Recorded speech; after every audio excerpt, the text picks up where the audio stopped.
I'm joined now by Colorado Secretary of State Jena Griswold. She's also the chair of the Democratic Association of Secretaries of State. Madam Secretary, thank you for joining us. Georgia, which just started its early voting yesterday, saw record turnout for the first 2 days of its in-person early voting. What type of turnout are you expecting? What are you seeing so far in Colorado?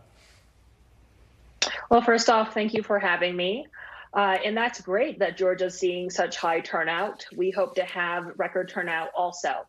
Now, in Colorado, ballots started to go out Friday. They have to be mailed by this Friday, so there's a week to get those mail ballots out. And we expect there to be a great election this year, just like always. For folks who don't know, Colorado is 100% vote by mail and runs things a little bit differently than a lot of other states. When we're dealing with the misinformation part of this, how do you talk to people who are concerned about things like the drop boxes and whether or not they're monitored all the time? How can you assure voters that all of their votes will be counted and that there won't be widespread fraud beyond the fact that there hasn't been in the past? Well, first off, every active voter in Colorado is mailed a mail ballot, but we also have weeks of early voting and election day voting. This election will have over 400 drop boxes and over 300 in-person voting centers open all across the state. Our election model prioritizes access and security, and it's very important to push back on basically misinformation that says you have to give up access for security. That's just not true. And when it comes to all the disinformation, I've been really proud to lead the way nationally on countering disinformation. I launched the first office on election disinformation and countering it back in 2019. Since then, we have been pushing out proactive initiatives to Colorado voters, urging them to go to a trusted source and to be aware of disinformation.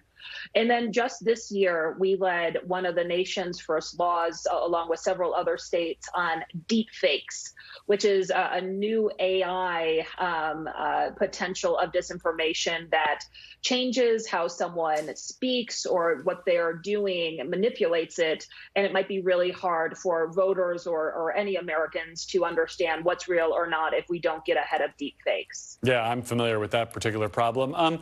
Talk to me about what your additional steps your office has taken to try to combat this misinformation. And are you more concerned about misinformation leading up to people casting their votes or misinformation about what the voting says, what the results are? We're concerned about all types of election disinformation, specifically with deepfakes, which are AI-altered images or audio of candidates or officials.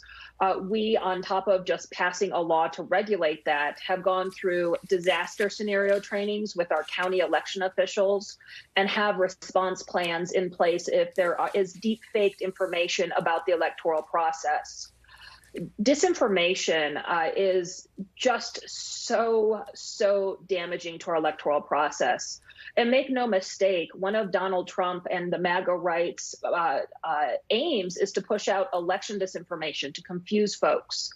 It has been used as a basis to suppress the vote. It has been used to incite threats to election workers and to our election systems. And it's so important that we push back on the lies, but also that we have clear consequences to anybody who would try to undermine the electoral process for their own political gain or because of disinformation.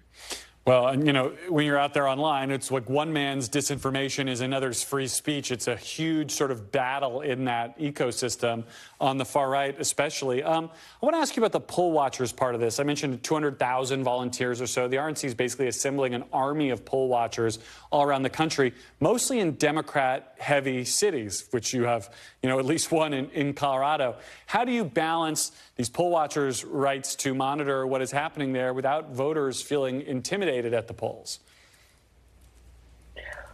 Well, poll watchers who are following the law and are credentialed are a positive thing. We have poll watchers provide oversight of the electoral process and report back to candidates or campaigns to provide that layer of transparency. That's not anything new.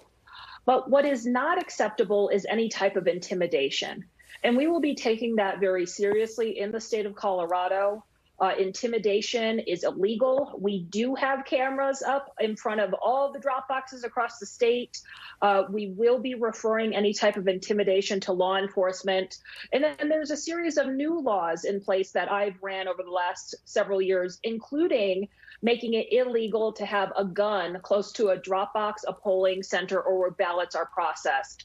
No voter should be afraid or feel afraid to cast a ballot, and no election worker should feel afraid for doing their job either.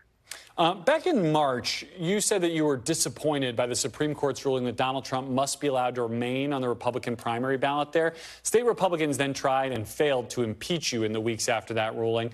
Now that we're 3 weeks from Election Day, what's your response to Trump supporters who feel like you can't preside over an election in which he's on the ballot and do your job fairly? Well, first off, that's absolutely ridiculous. I presided over various elections with Republicans and Democrats, including Donald Trump, and presided over it correctly. And I think the basis of your question actually rests in disinformation. Republicans allege I'll tell you, Republicans in our state house alleged that I acted to keep Donald Trump off the ballot, when in fact Republican and unaffiliated voters cast a lawsuit against me as defendant to keep Donald Trump off the ballot, arguing that the Constitution would bar him because of his role in the insurrection. Now, by the time we went to the United States Supreme Court, I did side with the Colorado Supreme Court that did find that Donald Trump did engage in insurrection. Now, the United States Supreme Court never overruled that. They just said Congress has to act before a state. And I'll want to share the effects of disinformation that really started to spout out around this case in September.